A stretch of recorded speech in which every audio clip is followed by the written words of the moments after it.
मनमुटुमा बस्न सफल छ गण्डकी प्रदेश भन्ने होइन र चाहिँ साँच्चीकै आर्थिक अभाव भएकै हो त गण्डकीलाई त्यही आएको छ पत्रचारमा हामीलाई आर्थिक समस्या र विविध कारणहरू र टेक्निकल प्राविधिक कारण भनेर देखाइरहनु भएको छ र अझै भन्नुपर्दा खेलाडीहरूको भिसा लागेको भन्ने कुराहरू पनि आएको छ ती कुराहरूले कारणवश उहाँहरू आउनु भएन र चाहिँ गण्डकी प्रदेशका समर्थक यतिसम्म हुनुहुन्छ कि जसले चाहिँ यो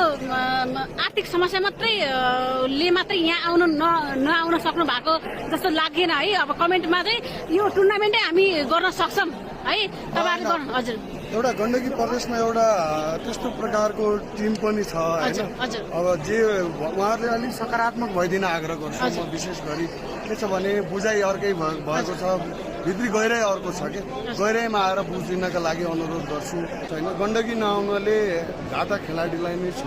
एउटा गण्डकी जतिको एउटा प्रबल सम्भावना बोकेको दावेदार टिम नआइदिनुले गण्डकीका खेलाडीलाई घाटा छ सङ्घलाई घाटा नहोला अथवा त्यहाँका फ्यान्सहरूलाई केही छैन उहाँहरूले बोल्दै भइहाल्छ जे बोल्दै हुन्छ गाली